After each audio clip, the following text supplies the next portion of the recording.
I never used to be afraid of the dark. I never used to be afraid of the dark. You know, that kind of childish fear you get after watching one too many horror movies. It never really stuck with me. But all that changed the moment I took the night shift as a security guard at the old textile mill. It's that place on the edge of town. The one they kept boasting they were renovating. It looked more like a forgotten relic. The machines were rusted, frozen in time, and the walls were stained with decades of neglect. It was a place where history felt heavy, almost suffocating. My job was simple. Walk the halls, make sure everything was secure. But those halls, they were endless, a labyrinth of concrete and steel. Every night, my flashlight would cut through these thick clouds of dust, making them dance in the stale, dead air. My footsteps were the only sound, echoing like distant thunder in the oppressive quiet. The silence was so deep it felt like it was pressing in on my ears, like the whole building was holding its breath, just waiting for something to happen. And then, one night, it did. It was last Tuesday. I remember there was no moon, just thick, dark clouds, and the wind outside was making this low, mournful howl that seeped through the cracks in the walls. I was doing my rounds in the loom room, this absolutely cavernous space filled with these giant, silent machines. They looked like skeletons of ancient beasts, something that belonged in a museum, not a factory. That's when I heard it. A heavy thump. It wasn't a creak, not a rat scratching in the walls. This was deliberate, slow, something large being dropped, or maybe dragged, and it came from the floor directly above me. The condemned upper floor, the one that had been shut off for years because the structure was unsafe. No one was supposed to be up there. Absolutely no one. My heart just slammed against my ribs. I froze right there, my hand trembling so much the beam of my flashlight was shaking all over the place. My training kicked in, but my voice came out all wrong, echoing awkwardly through the massive room.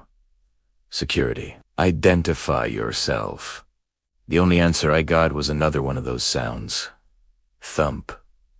Drag. It was closer now, moving towards the stairwell door. A cold rat, colder than the drafty mill, wasse dobermi. I grabbed for my radio, my lifeline to the outside world. I pressed the button. Dispatch.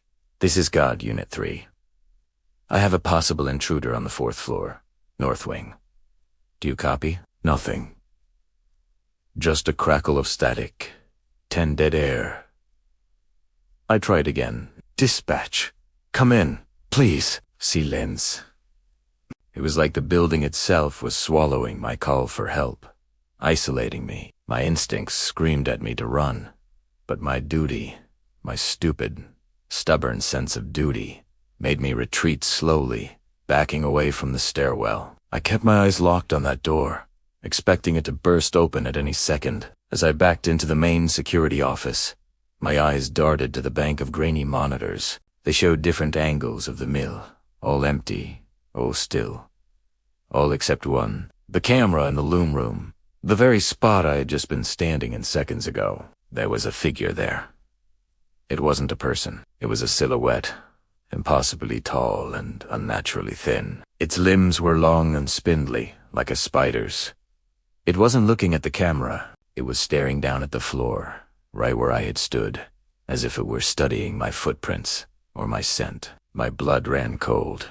Then, with a terrifying, deliberate slowness that made my skin crawl, it lifted one of its long, thin legs, and I heard it, not just through the monitor's tiny speaker, but through the very walls of the building, a heavy thump that vibrated through the concrete floor beneath my feet. It was the same sound from upstairs. It had come down. Then came the second sound, a wet, scraping noise that followed the thump. Thump. Scrape up. It was the sound of something heavy and wet being dragged across the floor, and it was coming closer. Closer to the security office. Closer to the very door I was standing right beside. That was it. Adrenaline surged through me like a lightning strike. Forget duty. Forget procedure. This was about survival. The elevator was right there, but the thought of being trapped in a metal box with that thing was unthinkable. I bolted for the stairs. 7 flights of creaking, groaning metal stairs. I didn't dare look back. I just ran, my heart hammering in my throat, my lungs burning. The sound of my own frantic footsteps mixing with that horrifying thump, scrape, that seemed to follow me, echoing up the stairwell. Was it my imagination, or was it getting faster? I burst out of the main doors and into the cold night air, gasping, choking, my whole body shaking. I didn't stop running until the rusted gates of the mill were far behind me. I didn't look back. I couldn't. I was terrified of what I might see standing there in the doorway, watching me. When I finally made it home, I slammed the door, locked every lock I had. But the nightmare didn't end. Every shadow in my apartment seemed to stretch and move. Every creak of the floorboards made me jump out of my skin. Sleep offered no escape, because even now, nights later, when I close my eyes, I can still hear it. That dreadful, sickening rhythm. Thump. Drag. It haunts me. It's a constant reminder that some things from that mill never left. And as I lie here, staring into the darkness of my own room, a terrifying thought creeps in. Maybe, just maybe, a part of me never left either. Thank you so much for listening to my story. If you've ever had an experience you can't explain, I'd love to hear about it in the comments below. And if you enjoy chilling tales like this, please consider liking this video and subscribing to the channel. It helps more than you know. Stay safe out there.